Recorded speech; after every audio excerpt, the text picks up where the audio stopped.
आज श्री यमुना जी के पूजन का दिवस है। श्री यमुना जी की अनंत महिमा है। भारतवर्ष में अनेकानेक नदियां हैं, लेकिन गंगा और यमुना, इनके बिना तो हिंदू की गति नहीं है। गंगा जी कलिकल्मष से सने हुए जीव को पावन करती हैं, उसके कल्मष नष्ट करती हैं, शुद्ध करती हैं, और उस शुद्ध जीव को श्री यमुना जी भगवान की सेवा में नियुक्त कर देती है।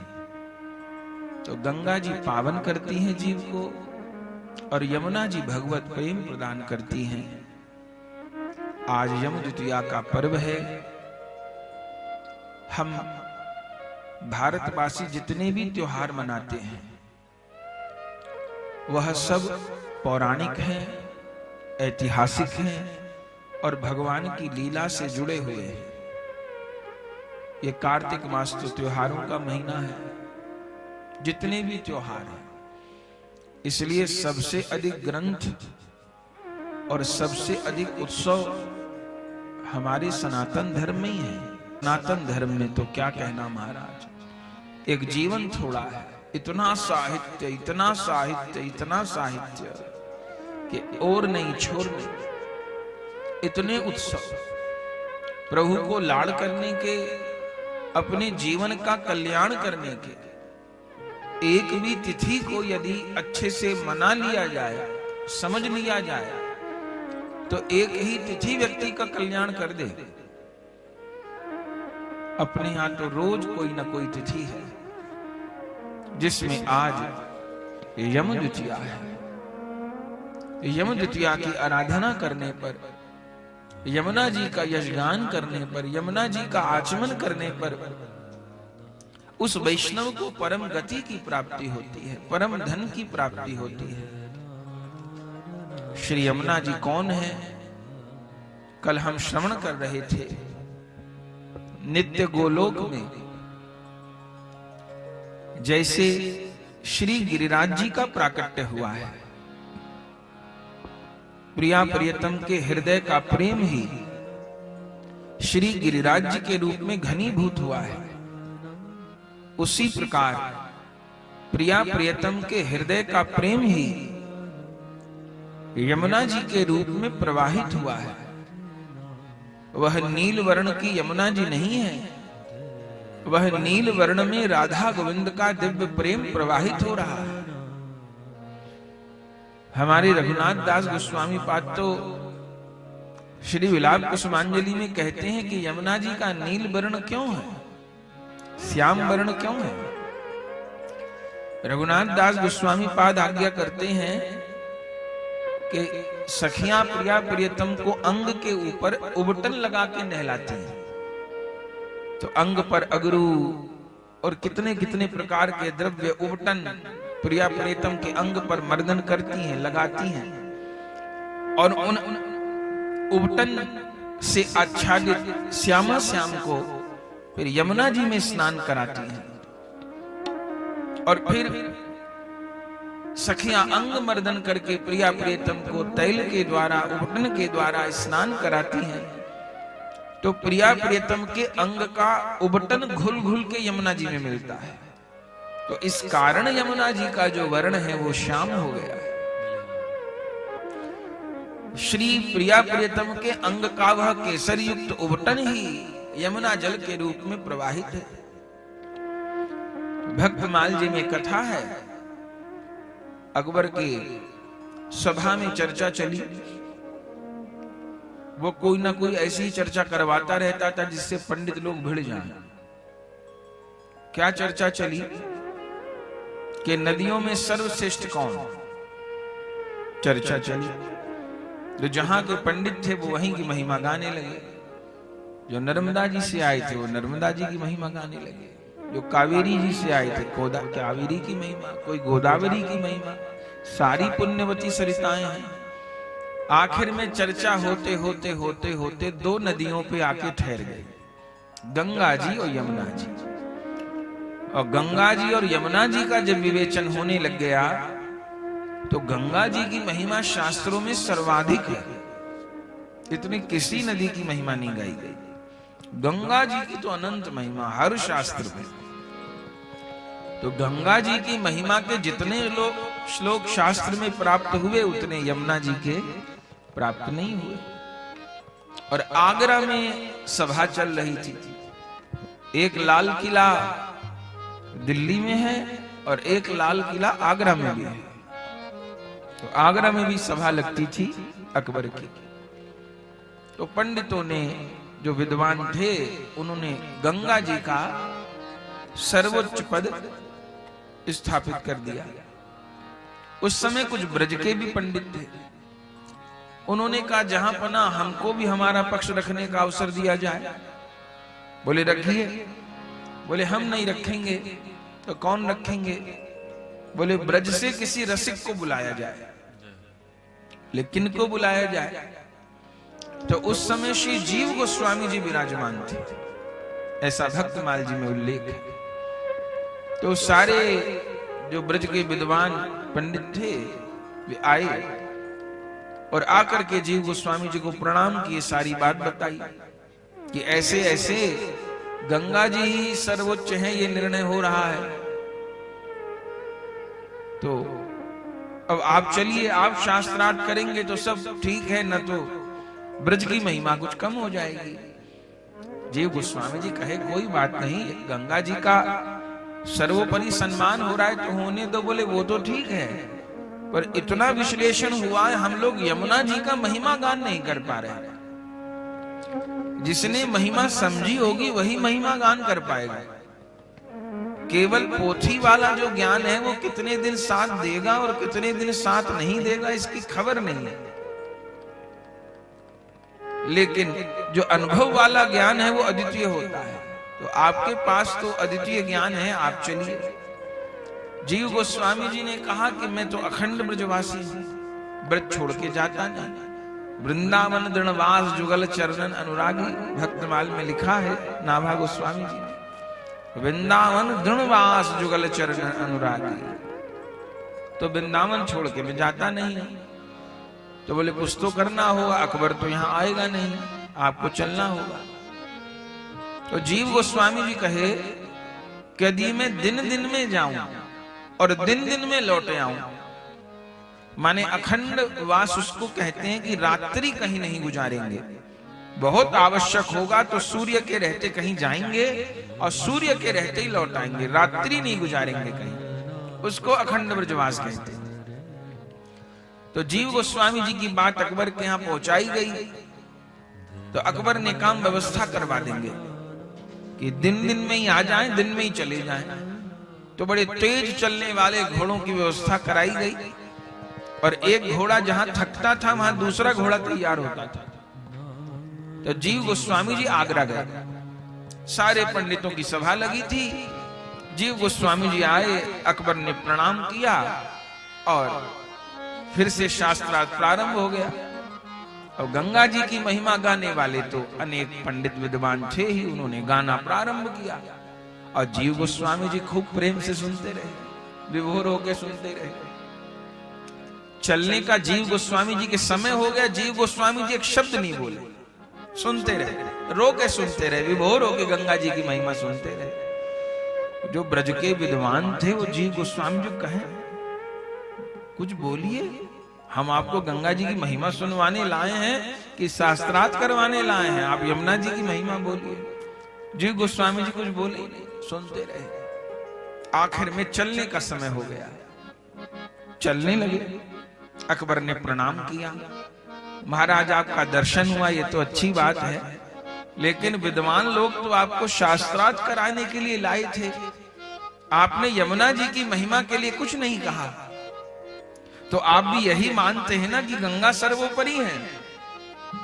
जीव गोस्वामी जी ने कहा हां, मैं यही मानता हूं कि श्री गंगा महारानी सर्वोपरि है।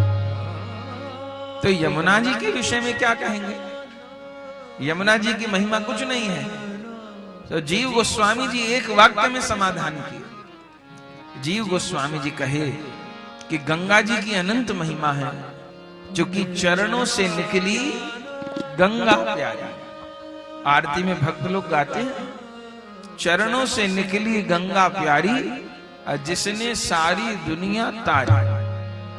उन चरणों पर शीश झुकाऊं, बांके बिहारी तेरी आरती गाऊं। ऐसा गाते हैं। तो जीव गोस्वामी जी कहे गंगा जी की अनंत महिमा है, चूंकि वो चरणों से निकली हैं, वो चरणों की दासी हैं, तो यमुना जी के लिए तो कुछ कहिए। तब जीव गोस्वामी जी ने कहा कि गंगा जी यमुना जी में बस इतना ही अंतर है कि गंगा जी चरणों से निकली हैं, चरणों की दासी हैं, और यमुना जी भगवान के हृदय से निकली है। वो भगवान की प्राण वल्लभा है, प्रिया है। तो जितना घर की मालकिन में और घर की दासी में अंतर होता है, ऐसा ही अंतर मान लीजिए। गंगा जी भगवान के चरणों की दासी हैं और यमुना जी भगवान की अर्धांगिनी हैं।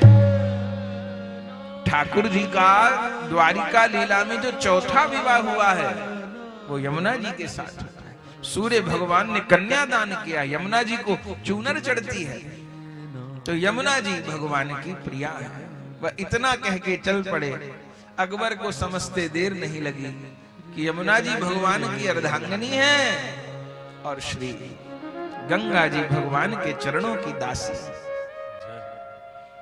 तो श्री यमुना जी भगवान के हृदय कमल से प्रकट हुई हैं नित्य गोलोक में।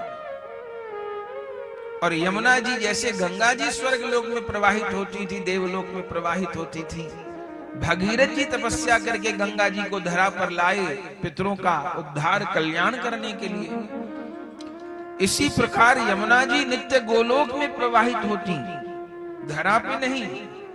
यमुना जी को कौन लाए? यमुना जी स्वयं आई।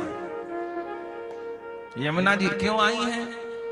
जब नित्य गोलोक विहारी श्याम सुंदर ब्रज में अवतार लेने का निश्चय किए। ऐसा नहीं है कि श्री कृष्ण का अवतार द्वापर युग में ही हुआ है, उसके पहले श्री कृष्ण नहीं है, ऐसा नहीं है। श्री राम का अवतार त्रेता युग में हुआ है, उससे पहले श्री राम नहीं है, ऐसी बात नहीं है। श्री राम श्री कृष्ण नित्य हैं। भगवान सीताराम का नित्य लोक है साकेत, और श्री राधा कृष्ण का नित्य लोक नित्य धाम है गोलोक। तीन धाम माया से परे हैं। कौन कौन? श्री वैकुंठ लोक, श्री साकेत लोक और श्री गोलोक। उसमें भी क्रम है। ये तीनों नित्य धाम विरजा नदी के उस पार हैं, जहां माया नहीं है। बाकी जितने हैं, स्वर्ग हैं, सिद्ध लोक हैं और नागलोक है, और जितने लोक हैं, ये सब भी कभी ना कभी क्षय होते हैं। आयु बहुत है। स्वर्ग भी कभी ना कभी नष्ट होता है, और ये सब माया के अधीन धाम है। माया के अधीन मानिए, जितने मानसिक रोग इस धरती पे हैं, राग द्वेष काम क्रोध लोभ मोह अहंकार इत्यादि, उतने स्वर्ग में भी हैं, या कहिए उससे ज्यादा ही है। तो वहां पर भी सब कुछ है। फिर स्वर्ग स्वर्ग स्वर्ग क्यों कहा जाता है? बस इसलिए कहा जाता है कि वहां तो रोग नहीं है, दूसरा वहां मृत्यु नहीं है, और वहां भोग के प्रचुर साधन हैं, और भोगते भोगते देह थकेगी नहीं। जैसे किसी को रसगुल्ला अच्छा लगता हो तो वो कितने रसगुल्ले खा लेगा? बहुत बढ़िया वाले रसगुल्ले हो और उसको उपलब्ध भी हो और उसको अच्छे भी बहुत लगते हो, एक खाएगा बहुत स्वाद आएगा, दूसरा खाएगा पहले से कुछ कम आएगा, स्वाद तो आएगा, तीसरा खाएगा तो कुछ और, चौथे में कुछ और, 10 खा लिए अब कुछ और कम, अब और खा लो, अरे भैया बस। चलो कोई बहुत वीर बहादुर होगा खाने में, 150 खा जाए, लेकिन फिर उसकी सीमा से ज्यादा कहेंगे तो उल्टी होने लग जाएगी, कहेगा बस भैया अब नहीं। तो ये क्या हुआ? तुम कहते थे रसगुल्ला मुझे बहुत पसंद है, अब खाए चले जाओ ना। ना तो रसगुल्ले में स्वाद आ रहा है, पर जो पहले रसगुल्ले में स्वाद आएगा वो 10वें में नहीं आएगा, फिर तो उल्टी बुरा लगने लग जाएगा वो। तो क्या किया जाए? ये संसार की सीमा है, माने भोग एक सीमा तक भोगा जाएगा, फिर शरीर साथ छोड़ देगा। लेकिन स्वर्ग में ऐसा नहीं है। स्वर्ग में क्या है कि रसगुल्ला अच्छे लगते हैं, कोई 1000 रसगुल्ला भी खा गया तो उसका पेट दर्द नहीं करेगा,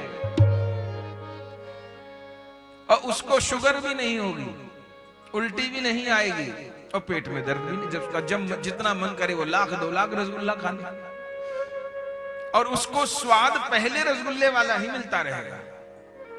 बस ये बड़ाई है वहां की। ऐसे हर भोग में लगा लीजिए, वो दुनिया में जितने भोग कहे जाते हैं, खाने के, पीने के, भोगने के, वहां सब ऐसे ही है। लेकिन काम वहां भी है, क्रोध वहां भी है, द्वेष वहां भी है, राग वहां भी है। इसलिए स्वर्ग में रहने वालों को भी बार बार गिरना पड़ता है। तो ये सब जितने लोग हैं, ये माया के, मृत्यु के अधीन हैं। लेकिन भगवान के नित्य धाम है श्री वैकुंठ, श्री साकेत और श्री गोलोक। ये तीनों धाम तत्वतः एक ही है, स्वरूपगत अंतर है। भगवान लक्ष्मी नारायण जी के स्वरूप में वैकुंठ में विराजते हैं, भगवान श्री सीताराम जी के रूप में साकेत में विराजते हैं, और भगवान अपने परिपूर्णतम स्वरूप राधा माधव के रूप में नित्य गोलोक विराजते हैं। इन तीनों में भी सर्वोपरि श्री गोलोक है। पूरा वर्णन रूप सनातन गोस्वामी पाद ने किया, सर्वोपरि श्री गोलोक है। इसलिए भागवत जी में लिखा है, एतै चांश कला पुंस कृष्णस्तु भगवान स्वयं। श्री कृष्ण किसी के अवतार नहीं है, वह स्वयं भगवान है, तो किसी के अवतार नहीं है, वे मूल है। तो इस द्वापर युग में जो श्री कृष्ण अवतार लेते हैं तो क्या होता है, या त्रेता युग में श्री राम अवतार लेते हैं तो क्या होता है?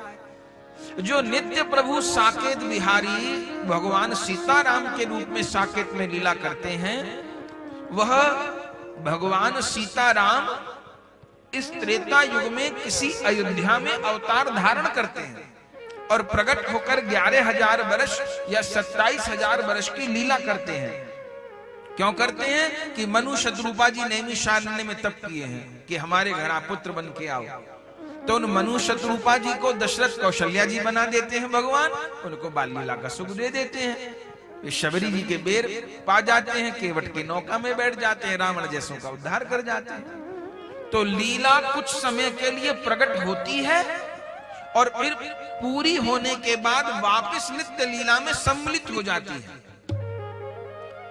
जो लीला नित्य नित्य लोक में होती है उसको कहते हैं वास्तवी लीला, और उस वास्तवी लीला का जो अंश इस धरा पर कुछ काल के लिए प्रकट होता है उसको कहते हैं व्यवहार की लीला। उस वास्तवी नित्य लीला को पाने का उपाय क्या है? इन व्यवहार की लीलाओं का गान और श्रवण। तो श्री वाल्मीकि रामायण या श्री रामचरितमानस में राम जी की कौन सी लीला लिखी हुई है? वह लीला लिखी हुई है जो उन्होंने त्रेता युग में अयोध्या में प्रकट होकर की।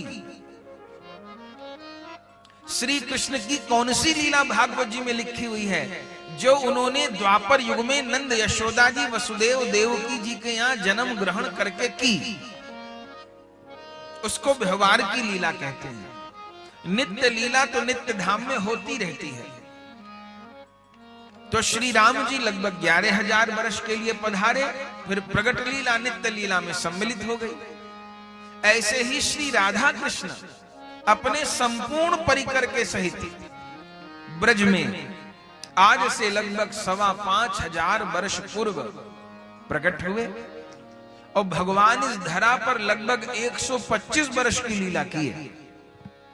125 वर्ष, 125 वर्ष ठाकुर जी विराजे प्रकट रूप में। फिर क्या हुआ?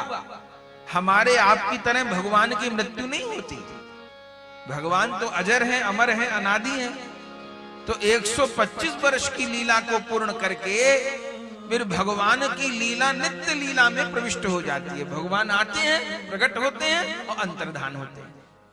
माध्यम वो किसी को भी बना ले।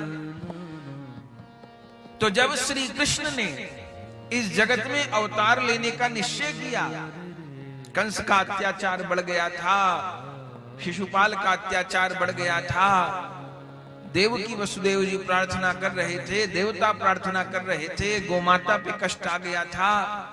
तब भगवान ने जब निश्चय किया कि हम अवतार लेंगे, तब नित्य गोलोक में श्री यमुना जी और श्री गिरिराज जी, इन्होंने भी प्रभु को निवेदन किया, प्रभु हम भी चलेंगे आपकी लीला में सहयोग करने के लिए। भगवान ने कहा आप दोनों के बिना तो मेरी लीला पूरी ही नहीं होगी। क्यों? क्योंकि वंशी बाजेगी तो यमुना तट पर ही बाजेगी, और मेरी लीला होगी तो ब्रज में ही होगी, गिरिराज जी में ही होगी, तो आपको चलना होगा। तब नित्य गोलोक ने 3 रूपों में अवतार धारण किया कि श्री गोलोक ने प्रभु के रूप में अवतार धारण किया, श्री ब्रज के रूप में 3 रूपों में गोलोक ने अवतार धारण किया। एक तो ब्रज 84 कोस के रूप में, ब्रजमंडल के रूप में श्री गोलोक धाम ने अवतार लिया। दूसरे गौर मंडल के रूप में, नवद्वीप धाम गौर मंडल के रूप में गोलोक ने अवतार लिया। तीसरे श्री जगन्नाथपुरी के रूप में गोलोक ने अवतार लिया। ये 3 अवतार गोलोक के। ऐसे राम जी की लीला में श्री साकेत धाम ने भी 3 रूपों में अवतार लिया। श्री अवध धाम के रूप में अवतार लिया नित्य साकेत ने, श्री जनकपुर मिथिला धाम के रूप में अवतार लिया, और श्री चित्रकूट धाम के रूप में श्री साकेत ने ही अवतार धारण किया। गोलोक ने भी 3 रूपों में अवतार धारण किया। तो जब गोलोक धाम नित्य ब्रज के रूप में अवतार धारण किए, तो श्री यमुना जी ने और श्री गिरिराज जी ने, गिरिराज जी ने द्रोणगिरी के यहां पुत्र रूप में अवतार धारण किया, और फिर हनुमान जी ने उन गिरिराज जी को मथुरा में ला करके स्थापित किया, और श्री यमुना जी ने सूर्य देव के यहां पुत्री रूप में अवतार धारण किया। सूर्य भगवान जो आदि हैं, उन सूर्य भगवान का विश्वकर्मा जी की पुत्री संज्ञा देवी से विवाह हुआ। अब सूर्य भगवान से विवाह भी कौन कर पाएगा? उनका इतना तेज, उस तेज को ग्रहण कर पाना सामान्य बात तो नहीं है। तब संज्ञा देवी से सूर्य भगवान का विवाह हुआ, और फिर जिसको यमुना षष्ठी कहते हैं, नवरात्रों में जो छठा नवरात्र है, वो कात्यायनी जी की आराधना की भी तिथि होती है, और श्री यमुना जी की आविर्भाव की तिथि भी होती है। उस छठे नवरात्र को श्री यमुना जी ने सूर्य देव और संज्ञा देवी के यहां अवतार ग्रहण किया, जन्म लिया। कैसे जन्म लिया? अकेले नहीं, यमुना जी और यमराज, ये दोनों जुड़वा भाई बहन हैं, यमराज और यमुना जी। इन दोनों ने यमुना षष्ठी को श्री सूर्य देव और संज्ञा देवी के यहां अवतार धारण किया। कहिए श्री यमुना महारानी की जय, धर्मराज यमराज की जय, सूर्य नारायण भगवान की जय, संज्ञा देवी की जय। तो यमुना जी ने अवतार धारण किया, यमराज ने अवतार धारण किया। सुंदर दोनों भाई बहन बड़े होने लगे। यमुना जी और यमराज ये दोनों एकदम श्याम वर्ण के हैं। ऐसे भगवान की सारी सखियां बहुत गोरी हैं। ब्रज में ठाकुर जी को छोड़ के सभी गोरे हैं, लेकिन ठाकुर जी के रंग के मेल की अगर कोई है तो यमुना महारानी। यमुना जी सांवली है और यमराज भी सांवले, दोनों भाई बहन सांवले। धीरे धीरे बड़े होने लगे, सूर्य भगवान उत्सव मनाए। लेकिन इधर जब यमुना जी का जन्म हो गया, यमराज का जन्म हो गया, तो यमुना जी की जो माता जी हैं संज्ञा देवी, उनका सूर्य भगवान से विवाद रहने लग गया। किस बात पर? संज्ञा देवी सूर्य भगवान का ताप नहीं सह पाती थी, ताप सहन नहीं कर पाती थी। तो संज्ञा देवी सूर्य भगवान को कहती थी कि आप अपना ताप कम करो। सूर्य भगवान कहते थे, बावरी अगर मैं अपना ताप कम करूंगा तो पूरे संसार को प्रकाश कैसे मिलेगा? जितनी भी अन्न पैदा होते हैं, फसल पैदा होती है, सूर्य भगवान से। अभी देखिए सूर्य भगवान निकले हैं तो कहीं किसी बत्ती को जोड़ने की आवश्यकता नहीं है, चारों ओर रोशनी, एक एक कण चमक रहा है। और भी सूर्य भगवान छिप जाएंगे तो यहां पूरे गांव में हम हजारों लाइटें भी लगा देंगे, तब भी ऐसी रोशनी तो नहीं कर पाएंगे। हजारों लाइट भी इस क्षेत्र में लगा देंगे तो रोशनी नहीं कर पाएंगे। और सूर्य भगवान प्रकट होते हैं पूरा विश्व जगमग जगमग हो जाता है। तो सूर्य भगवान कहे, देवी मेरा ताप कम करने को न कहो, मेरा ताप कम होगा तो सारा विश्व प्रभावित होगा। संज्ञा देवी ने कहा, सारे विश्व की पड़ी, अपने परिवार की नहीं पड़ी, अपना ताप कम करो। सूर्य भगवान ने कहा नहीं। इसी बात पर नोक झोंक होने लगी और बढ़ते बढ़ते वो इतनी बढ़ गई कि संज्ञा देवी ने कहा कि मैं आपके साथ नहीं रह पाऊंगा, आपका ताप मुझसे सहन नहीं होता।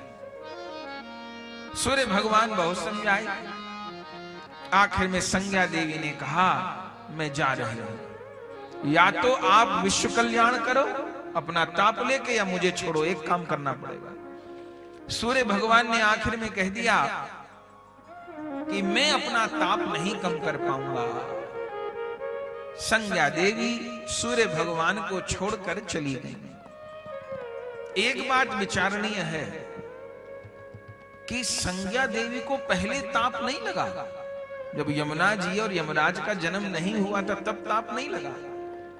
इसका एक उत्तर है कि जब तक उनको संतान की प्राप्ति नहीं हुई थी, माने कोई अभिलाषा थी, तब तक तो खूब कठिन साधन हो रहा था, सूर्य भगवान का ताप सहन कर रही थी। और जब इच्छा पूरी हो गई अब ताप सहन नहीं हो रहा। हम लोग भी कोई बता दे कि तुम्हारा ये काम बन जाएगा ये वाली पूजा करने से, 4 बजे उठ के वहां पर दिया जलाना है और ये काम करना है, तो तेरे घर के सबरे काम बन जाएंगे, तो वो हम कठिन साधन कर लेंगे। और कोई ये कहे कि दामोदर मास में भोर में उठकर स्नान करके भजन करना है तो भगवान मिलेंगे, तब हम नहीं कर पाएंगे।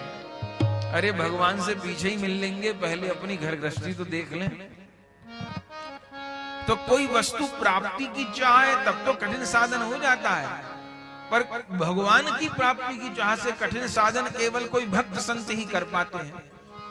तो जब यमुना जी यमराज की प्राप्ति हो गई, ताप लगने लगा। आखिरकार यमुना जी छोड़कर सूर्य भगवान को चली गई। सूर्य भगवान अकेले रह गए, कोई बात नहीं। ये कहां गई? ये अपने पिता के घर गई, विश्वकर्मा के यहाँ। विश्वकर्मा ने कहा, बेटी क्या हुआ? बोले, ऐसी ऐसी बात हो गई, मेरे पति मेरी बात नहीं मानते, मैं छोड़े आई। कलयुग के पिता नहीं थे जो बिना सोचे समझे बेटी को घर पे रख लेते। उन्होंने कहा, देखो बेटी, तुम्हारे पति ठीक कहते हैं, तुम गलत कहते। अरे उनके ताप से अगर तुमको थोड़ा दुख भी मिल रहा है तो उनके ताप से पूरा विश्व का उपकार हो रहा है, तो भैया इतना कोई उपकार कर रहा हो तो थोड़ा दुख भी सह लेना चाहिए। और तुम अन्याय पूर्वक अपने पति से झगड़ के आओगी तो ये सोचो तुम्हारा बाप तुम्हें रखेगा, नहीं रखूंगा। तुम अपने पति के साथ आओ, स्वागत है, पर तुम अपने पति को त्याग के आओगी, जिसको मैंने तुम्हारा दान किया है, मैं नहीं रखूंगा। तो संज्ञा देवी अपने पिता से भी लड़ ली। बोले, आप नहीं रखोगे तो ठीक है, मैं आपके यहां भी नहीं आ रहा। तो अपने पिता का भी घर छोड़ दिया और संज्ञा देवी जंगल में चली गई। जंगल में तप करने लगी। जंगल में आपने नारायण का तप किया, बहुत कठिन तप किया। भगवान नारायण प्रकट हो गए। वर मांगने को कहा। तो संज्ञा देवी तब तो कर रही हैं, लोग भी भजन करते हैं, पर मन में कोई राग द्वेष लेकर करते हैं। हम जिस भाव को लेकर भजन करेंगे वो भाव भी भजन के साथ साथ बढ़ेगा, ये पक्की बात है। जैसे किसान खेत में बीज बोता है तो बीज तो फलता है, लेकिन बीज के साथ खरपतवार भी पैदा होती है, फालतू घास भी पैदा होती है। तो जो योग्य कृषक है वो फसल की रखवाली भी करता है और फालतू खरपतवार को काटता भी रहता है। हमारे स्वर्ण कृष्णदास इस बात को बेहतर जानते हैं। वो बता रहे थे, खेती में खुद ही करता हूं, खेती करता हूं। तो खरपतवार को काटना छांटना भी जरूरी है। क्यों? अगर खरपतवार को नहीं काटे छांटे, जो हम खाद दे रहे हैं बीज में, तो उस खाद से, पानी से वो खरपतवार भी पुष्ट होगी। तो कोई कहेगा पुष्ट होने दो ना, अगर खरपतवार भी उतना पुष्ट होगी तो जो बीज पनपना है, जो फसल पनपनी है, उस फसल के पनपने में कमी रह जाएगी। खाद पानी को वो खरपतवार खा जाएगी। जितना पोषण बीज को मिलना चाहिए उतना पोषण बीज को नहीं मिलेगा। यही हम जीवों के साथ होता है। भजन करते हुए कोई कामना भी संग संग चलेगी तो हमारे भजन को वो खरपतवार को कामनाएं खा जाएंगी। और उस भजन के द्वारा जो जीवन में कृष्ण प्रेम उदय होना चाहिए, जो अखंड ज्ञान उदय होना चाहिए, जो भगवत लीला की अनुभूति होनी चाहिए, वो नहीं होगी। फिर हम लोग शिकायत करेंगे गुरु जी से कि अनुभव नहीं हो रहा।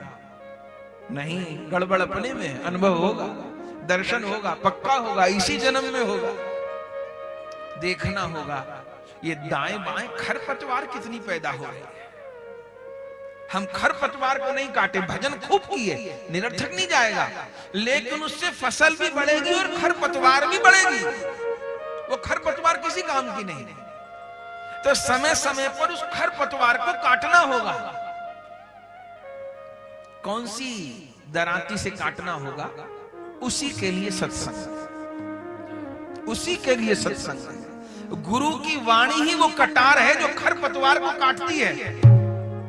न तो मनमुखी होकर कितने लोग भजन साधन करते रहते हैं, गुरु शरणागत नहीं होते, तो वो लोग जीवन भर डामाडोली रहते हैं। उनकी साधना एक दिशा में बहेगी नहीं, कभी कहीं को बहक जाएंगे, कभी कहीं को बहक जाएंगे, कभी कुछ करेंगे, कभी कुछ करेंगे। लेकिन जब यथार्थ रूप से गुरु शरणागत हो जाएंगे तो उनकी साधना एक धारा में बहेगी। फिर वो एक लोटा जल भी यदि चलाएंगे तो वो ठिकाने पे पहुंचेगा। और बिना किसी नदी के, नहर के, वो भले बाढ़ भी ला देंगे तो बह जाएगा पानी, एक दिशा में नहीं बहेगा। तो संज्ञा देवी ने नारायण का तप किया, लेकिन द्वेष भाव लेके किया। माने सूर्य भगवान का तप कम हो जाए, मेरे पिता ने मेरी बात नहीं मानी, मेरे पति ने मेरी बात नहीं मानी। नारायण प्रकट हुए, वर मांगने को कहे। संज्ञा देवी ने क्या वर मांगा? हे प्रभु, सूर्य भगवान का ताप कम कर दो। नारायण ने कहा, देवी क्या कहती हो? सूर्य भगवान मेरी दाईं आंख है। मेरा दाहिना नेत्र कौन है? सूर्य है। मेरा बायां नेत्र चंद्र है। किसी को यह कहा जाएगा कि अपनी आंखों की ज्योति कम कर दो? नहीं। तो देवी कोई और वर मांगो, ये मैं नहीं दे सकता वर, ये अनुचित है। संज्ञा देवी ने फिर अपना रोना रोया। वो बोली कि महाराज, मुझको सहन नहीं हो रहा उनका ताप। तो ये कहो कि आपको ताप सहन हो, ये क्यों कहती हो कि ताप कम हो जाए? तो भगवान संज्ञा देवी को कहे कि आपको ताप सहन नहीं हो रहा, तो उसका दूसरा उपाय कर देते हैं। क्या उपाय कर देते हैं? हम आपका दोबारा जन्म करवाते हैं। फिर क्या होगा? फिर ये होगा कि आपको इस जन्म की स्मृति नहीं रहेगी। क्योंकि इस जन्म की स्मृति आपको रहेगी तो फिर ये सब ध्यान रहेगा आपको। अब आप एक बार शरीर छोड़ो, आपको दूसरा शरीर मिलेगा, और वो दूसरे शरीर में आपकी दोबारा सूर्य भगवान से पाणी ग्रहण लीला होगी, विवाह होगा, और फिर आप जो है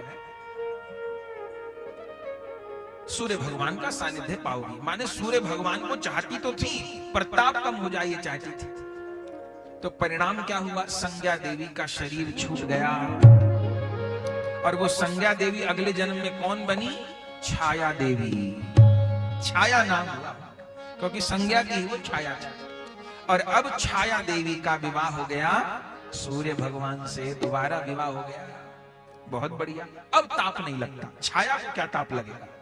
हमारे शरीर को ताप लगेगा, हमारी छाया को काहे का ताप लगेगा? अब ताप नहीं लग रहा। लेकिन बहुत समझने की कथा है, छाया का शरीर उनको कम मिला। उन्होंने भजन किया तो उनको सूर्यदेव की प्राप्ति तो हो गई, पर द्वेषात्मक भजन किया, द्वेष को लेके किया। तो परिणाम क्या हुआ कि पहले उनका स्वभाव बहुत अच्छा था, सूर्य भगवान से थोड़ी खटपट हुई, बाकी स्वभाव बहुत अच्छा था। लेकिन छाया देवी के रूप में उनका स्वभाव थोड़ा अलग हो गया। और फिर क्या हुआ? अब यमुना जी और यमराज ये तो पहले से सूर्य भगवान के पास थे ही, पहली पत्नी की संतान थे। इधर छाया देवी को एक पुत्र और जन्म हो गया। कौन बताएगा छाया देवी को कौन पुत्र का जन्म हुआ? छाया देवी को जन्म हुआ छाया ग्रह शनिदेव का। ये शनिदेव भी यमुना जी के भाई हैं, पर दूसरी माता के पुत्र हैं, छाया देवी, इसलिए उनको छाया ग्रह कहा जाता है। शनिदेव का जन्म हुआ। अब मैया का पूरा प्रभाव शनिदेव में आया। 9 ग्रह में शनिदेव सबसे तेज तर्रार है, सब घबराते हैं उनसे। शनिदेव का जन्म हुआ, चलिए अच्छी बात हो गई। लेकिन छाया देवी शनिदेव को तो बहुत प्रेम करती थी, लेकिन उनको यमुना जी और यमराज नहीं सुहाते थे, जबकि उन्हीं की संतान है, उन्हीं की संतान है। और अब उनका दायित्व भी है कि वो यमुना और यमराज जी की सेवा करें, लेकिन वो उस दायित्व को नहीं मानती। वो कहती है शनिदेव मेरा पुत्र है, ये कहां से आ गया, ये मेरे नहीं है। और वो यमुना जी और यमराज दोनों को कष्ट देती थी। इतना कष्ट दिया, इतना कष्ट दिया कि यमुना और यमराज जी का रहना भारी हो गया। अच्छा, यमुना और यमराज जी भी छोटे थे, और उसमें भी यमुना जी को विशेष कष्ट देती थी, यमराज को भी देती थी, यमुना जी को विशेष कष्ट देती थी। घर में खटपट होती थी तो सूर्य देव को झूठा कह देती थी कि तुम्हारी पहले की औलाद मुझे परेशान करती, तुम्हारी बेटी यमुना मुझे दुखी करती है, यमराज मुझे दुखी करती। और दुखी वो नहीं करते थे, ये करती थी। एक दिन तो यमुना जी को विशेष कष्ट दिया। जो यमराज थे बच्चे ही थे, बड़े नहीं थे, तो जैसे किसी बच्चे को आप ज्यादा सताएं तो हाथ पांव मारने लग जाए अपने, तो ऐसे पैर उन्होंने पटका, जमीन पर उठा के पैर पटका कि क्यों कर रही हो ऐसा। तो जिस समय उन्होंने पैर उठाया उसी समय सूर्य भगवान आ गए। और छाया देवी क्या बोली, देखो मुझे पैर से मारना चाहता, ये यमराज मुझे पैर उठा के मारना नहीं चाह रहे थे, मारना चाहता। इतने से सूर्य भगवान को क्रोध आ गया और यमराज जी को श्राप दे दिए। अरे मां के ऊपर पैर उठाता है तू, जा तू मृतकों का स्वामी बन, मरे हुओं का स्वामी, जा। अब तो यमुना जी भी और दुखी हो गई, यमराज भी और दुखी हो गए कि एक तो दुख सह रहे हैं और श्राप और मिल रहे हैं, और इधर सूर्य भगवान और श्री छाया देवी, उनका भी विवाद हो रहा है। अब पिताजी से तो क्या कहें। तब यमुना जी और यमराज दोनों भाई बहन विचार किए, और क्या विचार किए कि अब हम दोनों घर छोड़ के चले जाते हैं। अब न तो पिताजी को हमारी जरूरत है, और माँ तो चली गई, और इस माँ को तो जरूरत है ही नहीं, तो अब चली जाती है। तो दोनों भाई बहन निकल गए घर से बिना किसी से कुछ कहे सुने। कहना भी सुनना किसको था, सूर्य भगवान तो कभी कभी आते थे। चले गए, घर से निकल करके वन में पहुंचे, ये नहीं पता कहां जाना है, क्या करना है। सूर्य भगवान के पुत्र यमराज जी ने यमुना जी को कहा, बहन मुझको तो पिताजी ने श्राप भी दे दिया है कि मैं बड़ा होकर के मृतकों का स्वामी बनूंगा, माने मरे हुओं का। ये तो कोई अच्छा पद नहीं होता ना। मेरी तो इच्छा थी मैं भगवान का भक्त बनूं, मुझे ये भी पता है कि पिताजी का श्राप मेरा पीछा नहीं छोड़ेगा, तो क्या करें। तो यमुना जी ने यही कहा कि भगवान का भजन करने से जीव के बड़े बड़े अमंगल दूर होते, बड़े बड़े श्राप निरस्त होते। बंधु, हमको आपको भी शरीर में जो दुख है, हमारा शरीर मानिए स्वस्थ नहीं रहता, या किसी की संतान अच्छी नहीं है, या किसी की आर्थिक स्थिति अच्छी, जिनको हम दुख मानते हैं, ये भी हमारे किसी न किसी पूर्व जन्म के कर्म का ही परिणाम है, कोई श्राप ही है। लेकिन सारे अमंगलों को दूर करने का उपाय प्रभु का भजन ही है और कोई नहीं, और कोई उपाय है नहीं, प्रभु का भजन ही है। तो क्या होगा? प्रभु की शरणागति में, प्रभु के भजन में अपने जीवन में जो विरोधी बातें हैं, जो श्राप देने वाली बातें हैं, वो महामंगलकारी हो जाएंगी। अभी आप समझिएगा, यमराज को श्राप मिला है कि तुम मृतकों के स्वामी बनो, तो वो तो रहेंगे, वो आज भी मृतकों के स्वामी हैं। लेकिन भगवान का भजन करने के साथ प्रभाव क्या होगा कि वो यमराज के साथ में धर्मराज भी बन जाएंगे। जो भगवान के प्रधान 12 भक्त हैं, 12 भक्त हैं, उनमें किसका नाम आता है? उनमें यमराज का नाम भी आता है। इनकी कृपा और पुण्य समझे 12 भक्त प्रधान। विधि नारद शंकर सनकादिक कपिल देव मनुभू नरहरिदास जनक भीषम बोली शुक मुनि धर्म स्वरूप। जो 12 भगवान के प्रधान भक्त हैं, उनमें 12वें भक्त धर्मराज है। तो माने श्राप ने भी अपना काम किया यमराज, और भगवान का भजन करेंगे तो हम सुनेंगे वो भी अपना काम करेगा। तो पापियों के लिए वो यमराज है, लेकिन धर्मात्माओं के लिए वो धर्मराज है। व्यक्ति एक है, नाम दो है, धर्मराज भी यमराज है। तो दोनों हम तब करते हैं तो ठीक है। यमुना जी ने यमराज जी को कहा, यमराज बोले कि अब हम दोनों भाई बहन पास पास में बैठ के तब करते हैं। यमुना जी ने कहा नहीं, पास पास में बैठ के तब करेंगे तो एक दूसरे का भरोसा रहेगा। मुझे ये भरोसा रहेगा भाई पास में तब कर रहा है, बहन को कोई तकलीफ होगी तो भाई को कह देगी, और आप पास में तब करोगे, आपको मेरी आशा रहेगी। तो हम लोग अज्ञात जगह कहीं दूर दूर बैठ के तब करेंगे। क्यों? क्योंकि मुझे आपकी आशा न रहे, आपको मेरी आशा न रहे। तो आशा किसकी रहे? बोले आशा एक राम जी की, दूजी आशा छोड़, नाता एक राम जी से, दूजा नाता तोड़ दे। न मुझे आपकी आशा रहे भाई साहब, ना आपको मेरी आशा रहे, तो ठीक है। तो यमराज जंगल में बैठ के तप करने लग गए भगवान की प्राप्ति के लिए।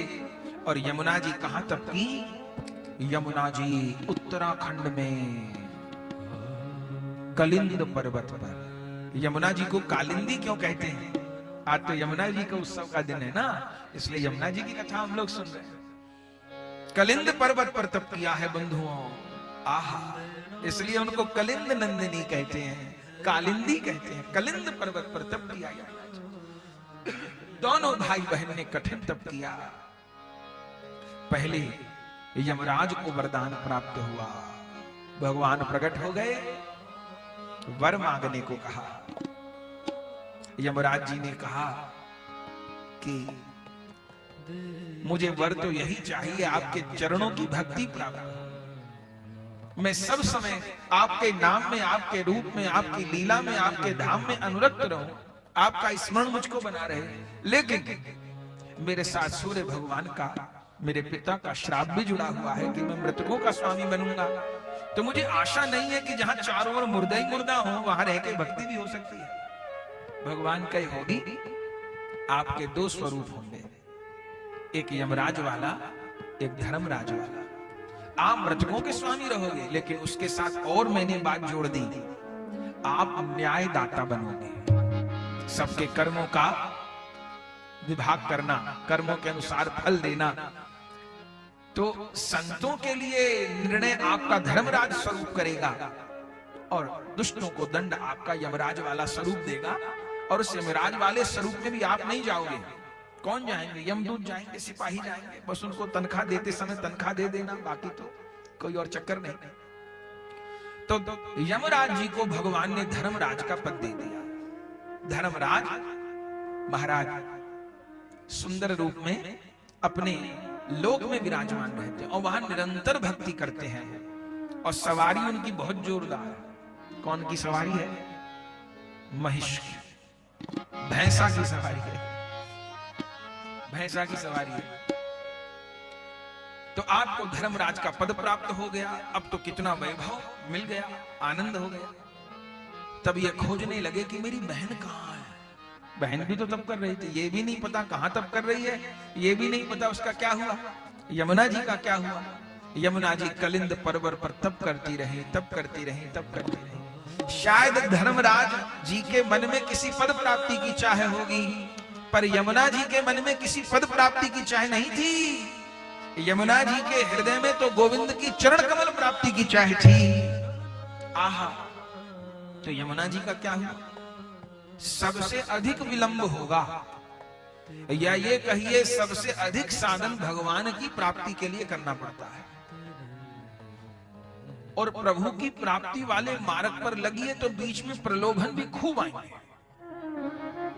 धन की प्रचुरता, सुविधा की प्रचुरता, फिर कितनी प्रकार की सिद्धियां, ये समय समय पर विघ्न आते रहेंगे। हम किसी भी चीज को अपनी मंजिल मान लिए, अटक गए, अटके सो भटके, फिर अटक जाएंगे तो भटक जाएंगे। और अपना लक्ष्य निर्धारित कर लिए, मुझे राधा गोविंद के चरण कमल प्राप्त करने हैं, मुझे निताई गौरांग देव के चरण कमल प्राप्त करने हैं, तो हम लोग अटकेंगे भी नहीं, हम लोग भटकेंगे भी नहीं। तो यमुना जी तब करती रही, और तब करते करते करते करते करते करते करते क्या परिणाम हुआ कि भगवान के विरह में यमुना जी की देह गलने लगी। और ये तो होगा, श्याम सुंदर के प्रेम में आंखों से तो आंसू बहने चाहिए, नहीं बहे तो कहां फिर भक्ति की हम। हृदय द्रवीभूत तो होना ही चाहिए। वो द्रवीभूत होता जाता है, होता जाता है, होता जाता है। अच्छा, पहले जो आंसू निकलते हैं ठाकुर जी के लिए, वो दिल का जो मैल है ना, अंदर का मैल, वो निकलता है आंखों से।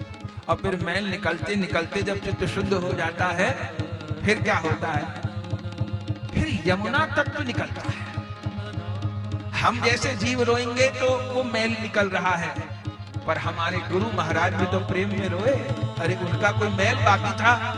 गुरुदेव इतना विरह, उनको इतना रोते, वस्त्र भीग जाते रोते रोते, तो उनकी आंखों से क्या निकल रहा है? ना ना ना, वह मैल तो है नहीं। तो गुरुदेव की आंखों से जो अश्रुपात होता है, वो गंगा और यमुना बहती, उनकी आंखों से गंगा जी प्रवाहित होती हैं, और उनकी आंखों से यमुना जी माने कृष्ण प्रेम प्रवाहित होता है, इसलिए उसको प्रेमाश्रु कहते हैं।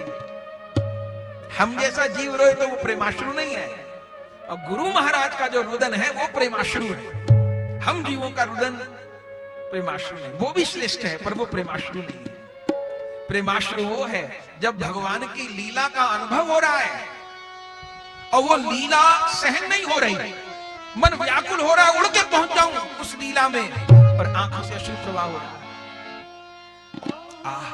गुरुदेव भगवान का विरह, ओहो, ऐसा धरती पे महात्मा नहीं देखा। गुरु महाराज जैसा विरह जिसके हृदय, ऐसा महात्मा नहीं। इतना विरह, कीर्तन सुन के कोई चीखने लग जाए। महाप्रभु मंदिर में, वृंदावन में, गोपीनाथ बाजार में महाप्रभु मंदिर में आप कीर्तन सुनते, रिक्शा में जाते, बैठ गए आप, बैठा नहीं जाता, दो सेवक लोग पकड़ते, आप बैठते। जब बैठना भी महाराज जी का बंद हो गया तो लेट के कीर्तन सुनते थे, पर जाते थे। दो कीर्तन में तो जरूर, एक तो निवासाचार्य प्रभु की कुंज में, दूसरे गोपीनाथ बाजार में। क्या कहना हमारा, लोग कीर्तन सुनने तो कम आते, गुरु महाराज की प्रेम दशा देखने ज्यादा आते। कीर्तन सुनने तो कम आते कि ऐसा महात्मा, फिर ऐसा प्रेमावेश होता कि निरंतर वस्त्र लेके उनके अश्रु पूछता रहते। सेवक नाक से श्लेष बहता रहता, लगातार बहता रहता, दोनों नासिका छिद्रों से, उससे पूछते रहते। और महाराज जी हुंकार भरते, हा गौर हा निताई कह के, तो बाहर बाजार में दुकानदारों तक आवाज जाती। तो बाबा का नाम लेके जैसे ब्रजवासी बोलते हैं, बाबा रो गए, बाबा कीर्तन सुन रहे, बाबा की जैसे ब्रजवासी बोलते अपनी भाषा, महाराज जी का नाम लेके बोलते, बाबा रो रहे, बाबा कीर्तन सुन रहे। दुकान तक बाबा की चीखने की आवाज जाती। अब सुन सकते हैं क्या? कोई सोच सकता है ऐसा भी प्रेम होता है क्या? कोई ठाकुर जी का नाम लेकर ऐसी हुंकार भरे, ऐसी चीख भरे कि बाहर दुकानों, और वृद्धावस्था, 90 वर्ष की उम्र में ऐसी अवस्था। क्या कहना, उस प्रेम को तो कोई शब्द नहीं है। तो फिर क्या होता है? फिर आंखों से यमुना जी प्रवाहित होते। यमुना जी माने कृष्ण प्रेम, यमुना जी माने जुगल का प्रेम। यमुना जी प्रवाहित होती हैं। तो यमुना जी कलिंद पर्वत पर तप कर रही हैं, तो शरीर द्रवीभूत हो रहा है। आप यमुनोत्री आपने दर्शन किया हो तो जो उत्तराखंड के 4 धाम हैं, बद्री, केदार, गंगोत्री, यमुनोत्री, यमुनोत्री जाइए। 4 धाम में सबसे कठिन धाम यमुनोत्री है। गंगोत्री तो गाड़ी चली जाएगी, आधे किलोमीटर चलना पड़ेगा, सांस फूलेगी, वो अलग बात हो गई, ऑक्सीजन कम है पर पहुंच जाएंगे। बद्रीनाथ तो बड़ी आसानी से, वहां भी ऑक्सीजन कुछ कम होगी पर पहुंच जाएंगे। केदारनाथ जी में भी हेलीकॉप्टर चलता है तो वहां पर भी पहुंच जाएंगे, थोड़ा चलना पड़ेगा। पर यमुनोत्री कोई हेलीकॉप्टर नहीं पहुंचता साहब, वहां तो 2-2 फुट की सीढ़ी चढ़नी पड़ेगी। कोई कहे मैं घोड़े पे चढ़ के जाऊंगा, तो घोड़े पे चढ़ के तो और दुर्गति हो जाएगी, तो पैदल ही अच्छे थे।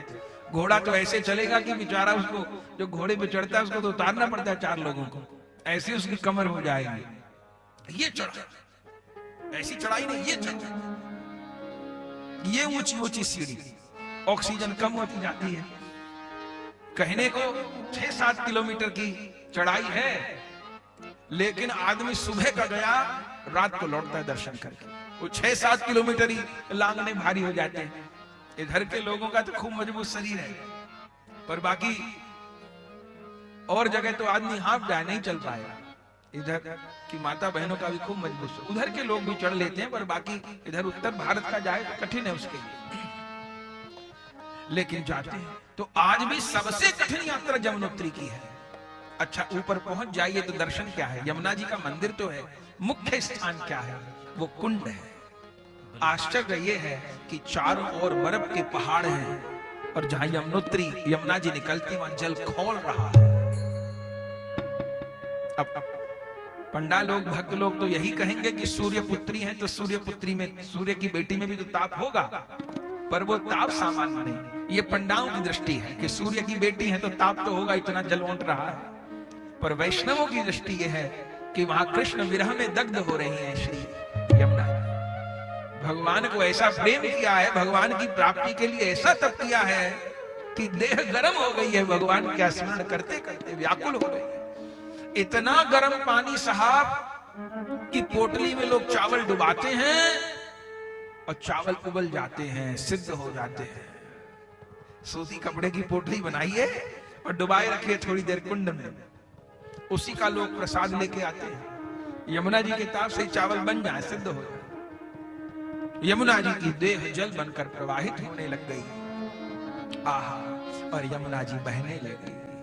जय जय महारानी यमुना, जय जय पटरानी यमुना, जय जय महारानी। यमुना जी बहने लगी, पर्वतों से उतरने लगी।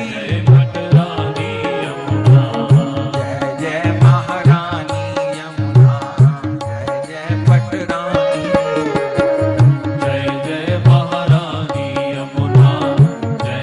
वरदानी यमुना, जय जय कल्याणी यमुना, जय जय वरदानी यमुना,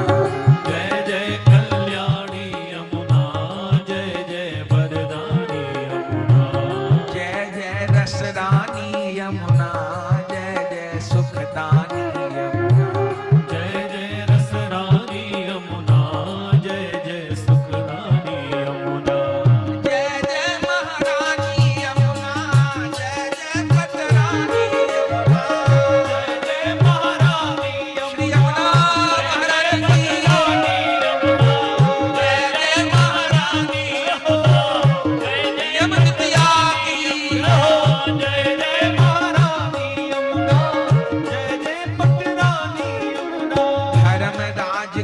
भगिनी यमुना, शनिदेव की भगिनी यमुना, धर्मराज की भगिनी यमुना, शनिदेव की, धर्मराज की भगिनी यमुना, शनिदेव की भगिनी यमुना, धर्मराज की भगिनी यमुना, शनिदेव की भगिनी यमुना, सूर्य देव की कन्या यमुना, श्याम सुंदर की धरनी यमुना, सूर्य देव की कन्या यमुना, श्याम सुंदर की धरनी यमुना, सूर्य देव की कन्या यमुना, श्याम सुंदर की धरनी यमुना, सूर्य देव की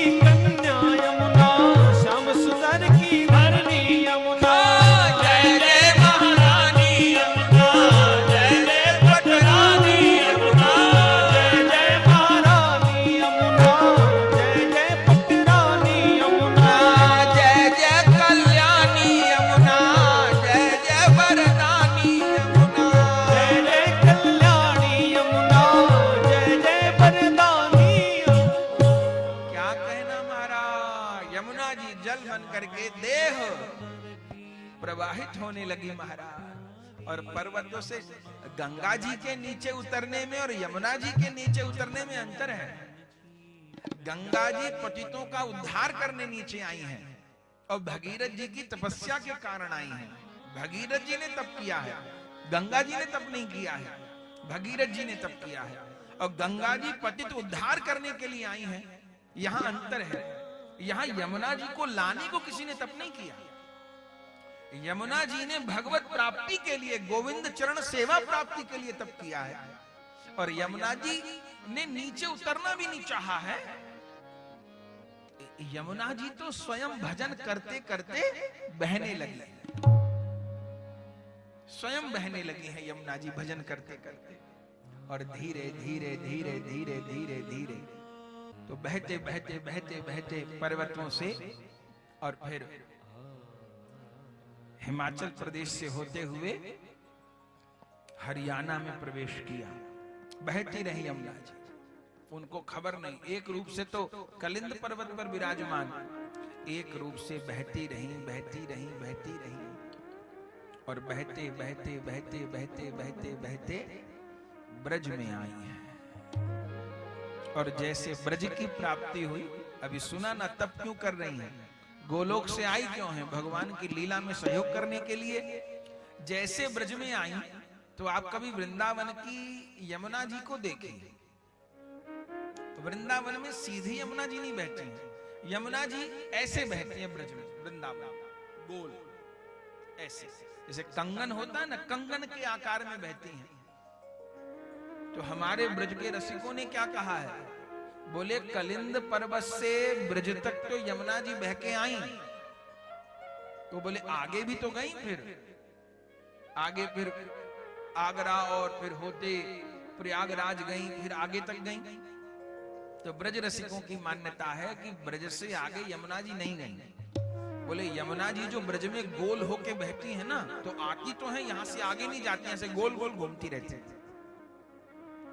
आगे नहीं जाती। तो आगे कौन गया है, आगे तो केवल जल रूप में गई है, मूल रूप में यमुना जो कलिंद नंदिनी है, सूर्य पुत्री है, वो ब्रज में। इसलिए वृंदावन में कंकण आकार में यमुना जी बहती है। कभी दर्शन करिएगा यमुना जी, वृंदावन में कंगन के आकार में गोल बहती है यमुना जी, ऐसे बहती है। वृंदावन में आके तो परम शांति मिल गई। और इधर यमुना जी को तो प्रभु प्राप्त हो गए। इधर यमराज अपनी बहन को ढूंढते रहे, मेरी बहन कहां गई, कहां गई, कहां गई, कहां कहां पूछा। पता चला एक सांवले रंग की कन्या को हमने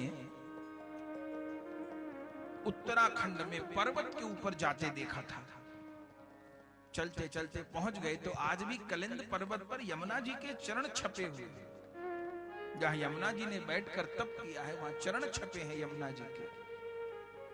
पहुंचे श्री यमराज धर्मराज, अपनी बहन के चरण चिन्हों को पहचान गए। ये तो मेरी बहन के चरण चिन्ह है, मेरी बहन कहां गई। तो देखा जल की धारा प्रवाहित हो रही है। तब सप्त ऋषियों ने आकर यमराज जी को कहा कि आपकी बहन को तो प्रभु मिल गए और आपकी बहन जल बन के प्रवाहित हो गई। तब यमराज व्याकुल हो गए और जो जल की धारा बहती रही थी, मेरी बहना मेरी बहना, मेरी यमुना कहते कहते भागे। पूरा आप सोचिए, कलिंद पर्वत से उत्तराखंड को, हिमाचल प्रदेश को, पूरे हरियाणा को, उत्तर प्रदेश को, और भागते भागते चलते चलते मेरी बहना करते करते कहां आ गए, मथुरा आ गए, ब्रज में आ गए। कौन दिन आ गए, आज के दिन आ गए। आज कौन दिन है, आज भैया दूज, आज के दिन यमराज आ गए। और जैसे मथुरा विश्राम घाट पर पहुंचे तो क्या देखा, ओहो, वहां यमुना जी दुल्हन के रूप में बैठे। हर वैष्णव के घर में गंगा जली और यमुना जली होनी चाहिए। हर वैष्णव के घर एक पात्र में गंगा जल, एक में यमुना जल। ये तो प्राण है हिंदू के। हर के घर में रामायण भागवत जी की पोथी होनी चाहिए, वो हिंदू कैसे? रामायण भागवत जी गीता जी की पोथी घर में नहीं, यमुना जल गंगा जल नहीं, तो कैसा हिंदू है वो? तो गंगा जल यमुना जल होना चाहिए। तो यमराज आए तो यमुना जी का कैसा दर्शन हुआ जानते हैं? मथुरा विश्राम घाट पर दुल्हन के रूप में यमुना जी विराजे। यमराज तो पहचान भी नहीं पाए, वो सांवला रंग देख के तो जान गए, पहचान भी नहीं पाए श्री यमुना जी को। तब यमुना जी ने ही पुकारा। यमुना जी अपने स्वरूप का खुद परिचय न दें तो कौन जान सकेगा। तब यमुना जी ने यमराज को कहा, आओ भैया। और जैसे यमराज जान गए कि मेरी बहन है और दुल्हन रूप में बैठी है, अरे बहन ये कैसा रूप है तुम्हारा, किससे विवाह हुआ, कब विवाह हुआ, ये माथे पर बिंदी लगी है, नथ धारण किए हो, सिंदूर धारण किए हो, पायल बिछुआ चूड़ी कंगन धारण किए हो। तब यमुना जी कहती हैं, भैया जो आप चाहते थे वो आपको प्राप्त हो गया। आप किसी उच्च पद की चाह करते थे, मैं जो चाहती थी मुझे वो प्राप्त हो गया। तो तू क्या चाहती थी?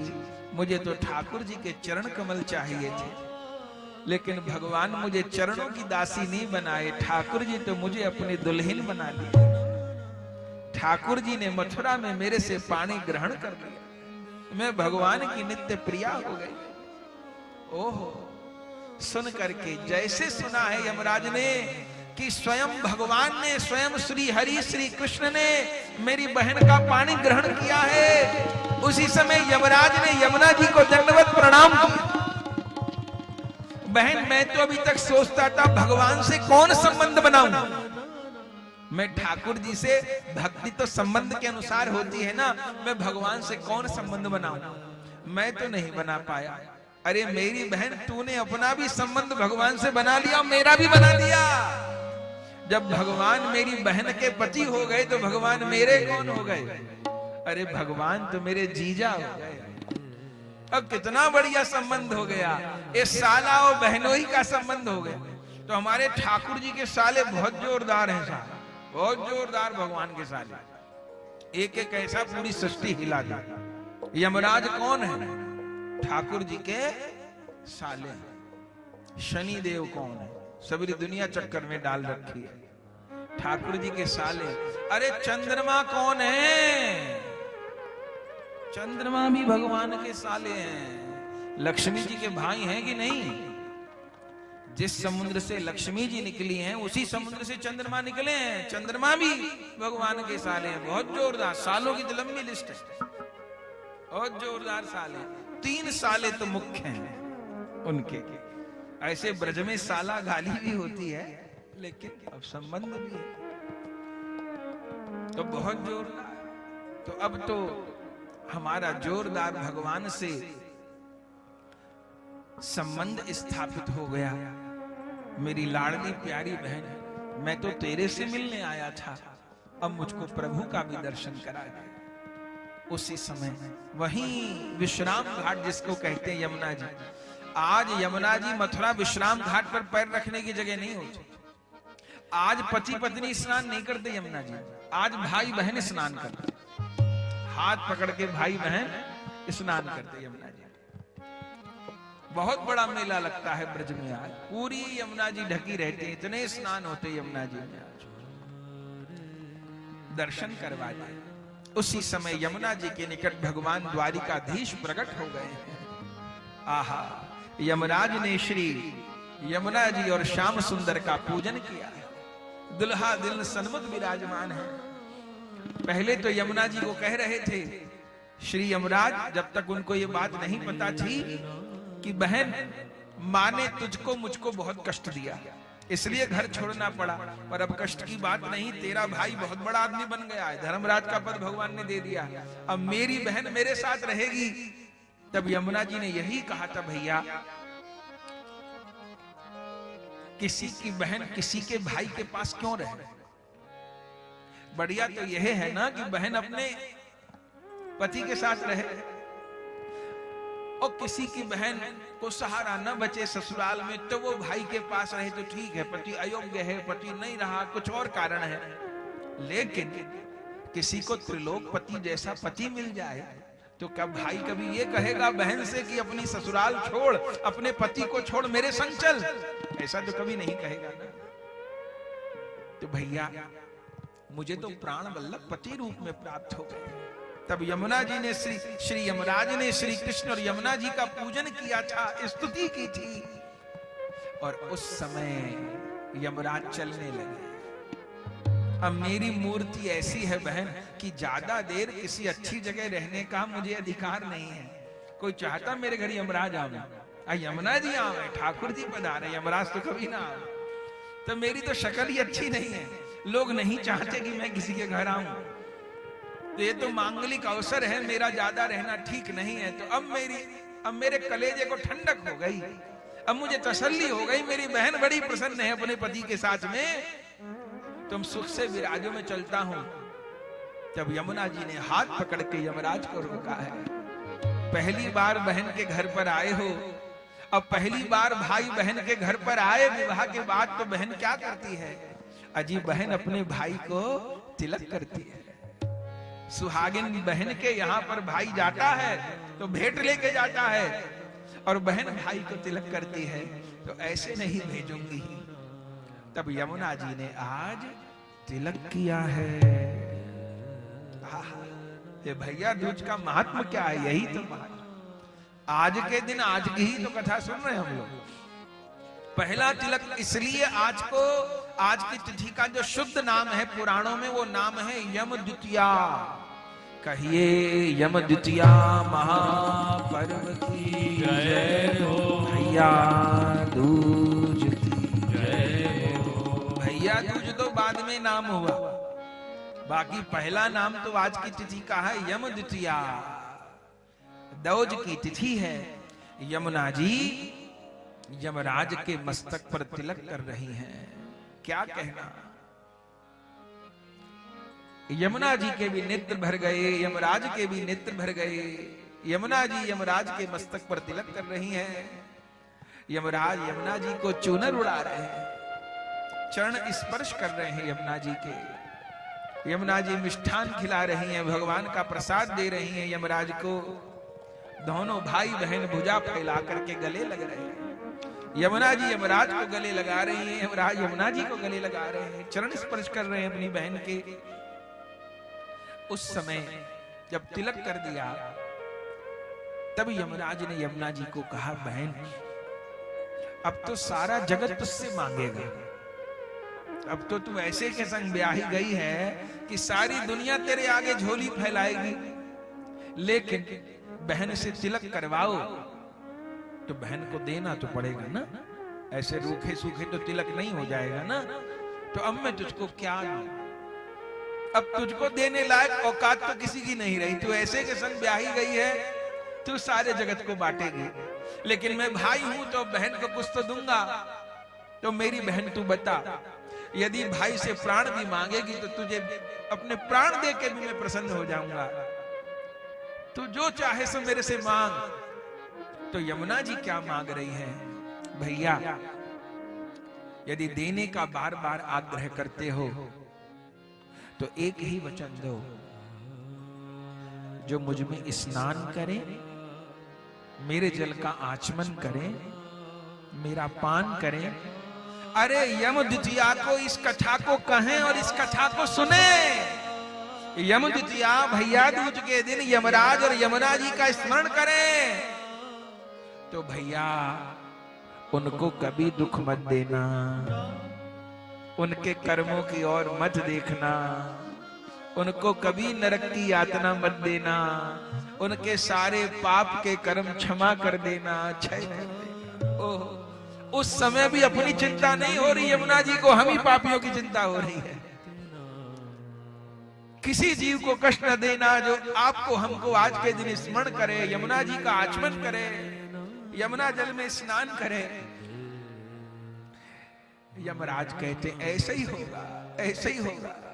जो मेरी बहन को प्रणाम भी करेगा उसके सारे पाप ताप क्षय कर दूंगा। अरे वो आ गया तो उसको प्रणाम करूंगा, नरक की यातना तो कहां मिलेगी, उसको प्रणाम करूंगा, वो तो भगवान धाम का अधिकारी होगा।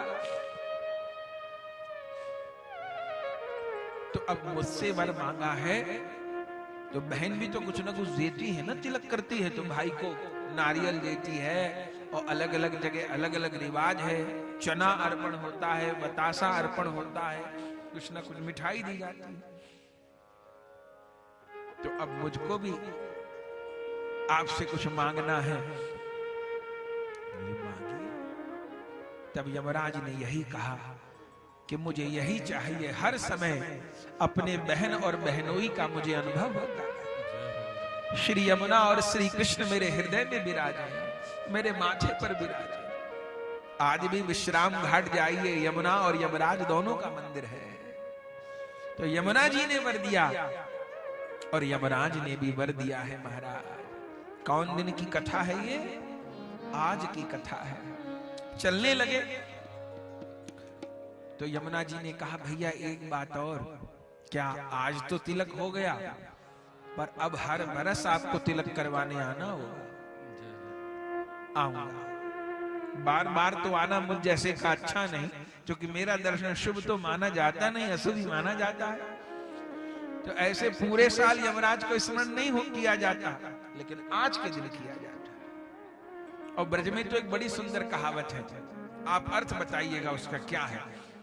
कहावत ये है, यमुना संवारी है तो यमुना संवारी है, यमुना संवारी है तो यमुना संवारी है, यमुना बिसारी है तो यमुना बिसारी है, यमुना विसारी है तो यमुना विसारी है, यमुना समारी है तो यमुना समारी है, यमुना सवारी है तो यमुना सवारी है, यमुना बिसारी है तो यमुना बिसारी है, यमुना विसारी है तो यमुना विसारी है, यमुना सवारी है तो यमुना सवारी है, यमुना सवारी है तो यमुना सवारी है,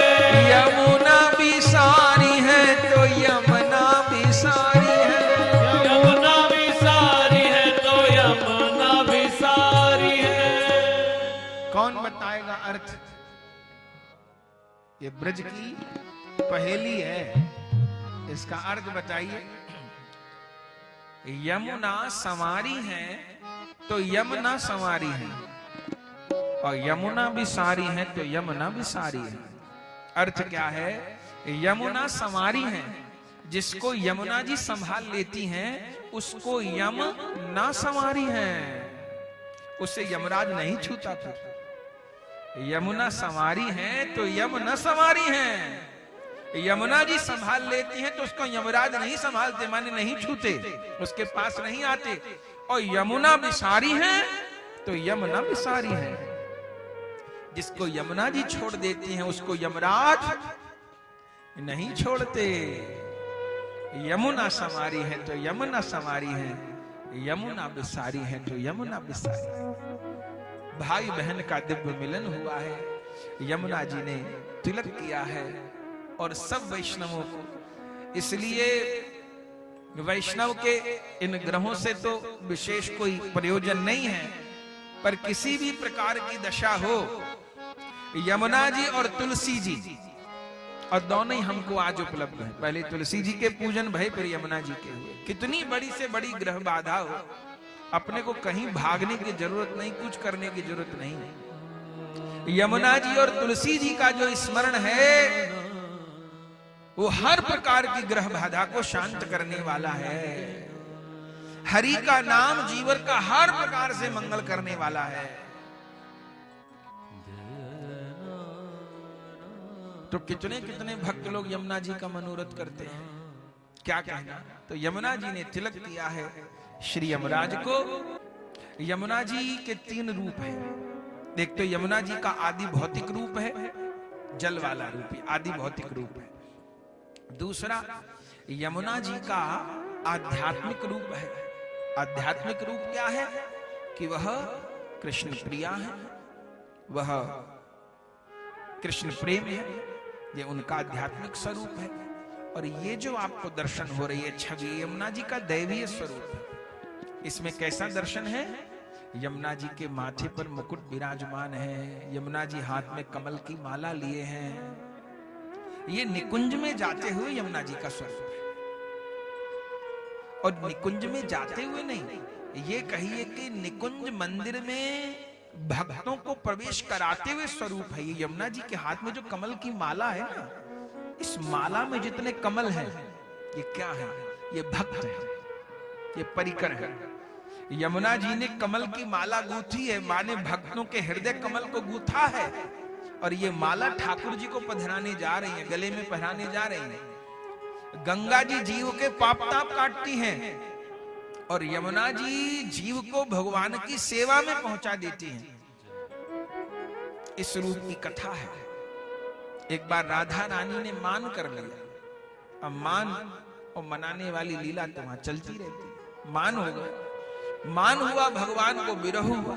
अब यमुना जी चूंकि साक्षात कृष्ण प्रेम है, तो भगवान को प्रिया जी का मान हो रहा है, सहन नहीं हो रहा भगवान को, तो यमुना जी ने प्रिया जी का रूप धारण किया और श्याम सुंदर को सुख प्रदान करें, इस उद्देश्य से निकुंज में जाने लगे। लेकिन निकुंज के द्वार पर खड़ी थी ललिता विशाखा जी। तो ललिता विशाखा जी, अब निकुंज मंदिर में 3 प्रकार की सखियां हैं। एक है राधा स्नेहा अधिका, एक है कृष्ण स्नेहा अधिका, एक है समी स्नेहा। राधा स्नेहा अधिका जिनका प्रिया जी में ज्यादा स्नेह है, वो है मंजरीगण, राधा दासीगण। कृष्ण स्नेहा अधिका है श्री, और सम स्नेहा जिनका दोनों में समान स्नेह है। यमुना जी सम स्नेहा भी है, पर कृष्ण स्नेहा अधिका तो है। तो यमुना जी को भी नहीं जाने देंगी। ललिता विशाखा जी को जो मान हो गया है, तो यमुना जी कैसे जाएं? भगवान विरह में है, राधा रानी रूठ के किसी दूसरी कुंज में चली गई। तो यमुना जी ने कहा एक उपाय करूं। क्या? मेरा और प्रभु का मन तो, शरीर का वर्ण तो मिलता ही है। तो यमुना जी ने ठाकुर जी का रूप धारण कर लिया। ये रूप देखिए यमुना जी, इसमें यमुना जी का सखी रूप थोड़ो है। यमुना जी ने अंगरखा पहना है, बगलबंदी पहरी है, मुकुट लगाया है और हाथ में माला ली है। तो सखियों को ऐसे लगे कि श्याम सुंदरी आ रहे हैं और जा रहे हैं प्रभु से मिलन करने के लिए। और माला के रूप में जितने भक्त यमुना जी के आश्रित हैं, यम द्वितीया को यमुना जी का आचमन किए हैं, स्नान किए हैं, उन सबको सेवा की प्राप्ति कराने। तो श्याम सुंदर से मिलन के लिए यमुना जी ने ये रूप बनाया है। आहा, और माला लेकर के गई तो किसी सखी ने रोका ही नहीं। सबको लगा श्याम सुंदर ही आ रहे हैं, किसी को लगा श्याम सुंदर के कोई सखा आ रहे हैं। और श्री यमुना जी ने प्रवेश भीतर पा लिया। और फिर ये जो कमल माला है हाथ में, ये श्याम सुंदर के गले में पधराई और भीतर जाकर के वह उनका सखी रूप प्रकट हो गया। भगवान विहार किए, राधा रानी का मान भी शमन हो गया, प्रिया प्रियतम विराजे और यमुना जी अपनी सेवा में विराजा। क्या कहा? तो यमुना जी के स्वरूप का अद्भुत वर्णन है। तो यमराज ने यमुना जी को तिलक किया है और ब्रज लीला में बहन सुभद्रा, बाकी तो ब्रज में समस्त गोपांगनाएं हैं, पर आज के दिन ठाकुर जी को तिलक करने सुभद्रा जी पधारती हैं। भगवान की छोटी बहन है सुभद्रा। भगवान 8वीं संतान है देवकी वसुदेव जी की। 7वीं संतान कौन है? बलराम जी। उनसे ऊपर 6 को कंस ने मार डाला, 6 पुत्रों को। 7वीं बेर में बलराम जी पधारे तो रोहिणी जी के गर्भ में स्थापित किया। तो रोहिणी जी से भगवान ने, बलराम ने जन्म ग्रहण किया। 8वीं बार में ठाकुर जी पधारे, 9वीं संतान का फिर जन्म हुआ है, पर उसको मारा नहीं कंस ने, चूंकि यही उसको देवताओं ने कहा था कि 8वां गर्भकाल होगा, तो 8 तो हो चुके। तो 9वीं बार किसने जन्म लिया था? देवकी वसुदेव जी के यहाँ सुभद्रा जी। इन सुभद्रा जी का विवाह ही अर्जुन के साथ हुआ, पर अभी तो छोटी हैं। तो श्री कृष्ण बलराम के दर्शन का इनको मन होता था, व्याकुल होती थी। तो सारे वर्ष तो नहीं, पर वसुदेव जी वर्ष में एक बार व्यवस्था करते थे कि जाओ श्री कृष्ण बलराम को तिलक कर आओ। तो बलराम जी तो भाई हैं, भगवान भी भाई हैं। तो पहले बलराम जी को और फिर ठाकुर जी को सुभद्रा जी रथ में बैठ के पधारती हैं ब्रज में, और ब्रज में तो पधारी हैं तब तिलक किया है, फिर मथुरा लीला में तो साथ रही हैं, द्वारिका लीला में भी साथ रही हैं। जब विवाह हो गया तो फिर अर्जुन महाराज के साथ आती हैं ठाकुर जी को तिलक करने के लिए। क्या कभी भगवान जाते हैं हस्तिनापुर तिलक करवाने के लिए, तो सुभद्रा जी श्याम सुंदर को तिलक कर रही हैं, श्री यमुना जी यमराज को तिलक कर रहे हैं।